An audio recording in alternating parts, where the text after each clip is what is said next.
আসসালামু আলাইকুম dear viewers.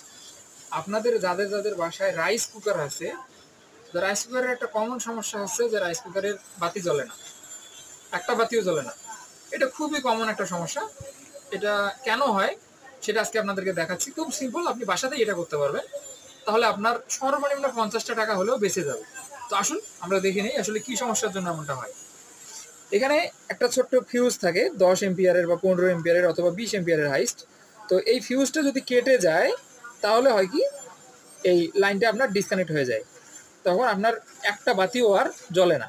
তো আপনারা কি করবেন, একটা চিকন একটা কারেন্টের তার নিয়ে, কারেন্টের তার থেকে একটা গেজগুলো যে আছে, চিকন একটা গেজ নিয়ে যা শুধুমাত্র এই এই প্রান্ত এবং এই প্রান্ত, অবশ্যই কিন্তু গেজটাকে কিন্তু চিকন গেজ দিবেন, অবশ্যই মোটা গেজ দিবেন না, অবশ্যই চিকন গেজ দিবেন, যে কারণ এটা ফিউজ জাতীয় প্রোডাক্ট, যে কোনো সমস্যা হলে যেন ফিউজটা কেটে যাইতে পারে আর কি। তো আপনারা এটা চিকন দিবেন, তাহলে অথবা যে কোনো সমস্যা হলে সেটা কেটে যাবে। আর মোটা দিলে কিন্তু দেখা যাবে যে আপনাদের এটা কাটবে না, এটা বড় ধরনের একটা রিস্ক হওয়ার সম্ভাবনা থাকে, যেমন কয়েলটা জ্বলে যেতে পারে, হ্যাঁ, এমন একটা সমস্যা হতে পারে। তো আপনারা সবাই চেষ্টা করবেন চিকন একটা গেজ দেওয়ার জন্য।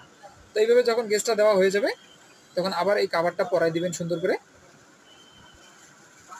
যাতে নেগেট না থাকে। হ্যাঁ, এই যে নেগেট না থাকে, তো এইভাবে রেখে দিয়ে আবার এটা যেখানে থাকবে সেখানে রেখে দিয়ে সুন্দর করে, এই যে লুজ কানেকশন, এই যে দেখুন এখানে যে লুজ কানেকশন ছিল, এই যে তারের গোড়াটা নড়াচড়া করতেছে, এই লুজ কানেকশন থাকার কারণেই মূলত কিন্তু এই ফেসটা বারবার কাটতেছে। হ্যাঁ, তো এই যে লুজ কানেকশনটাকে একটু টাইট করে দিবেন, দেখবেন যদি লুজ কানেকশন থাকে কিনা।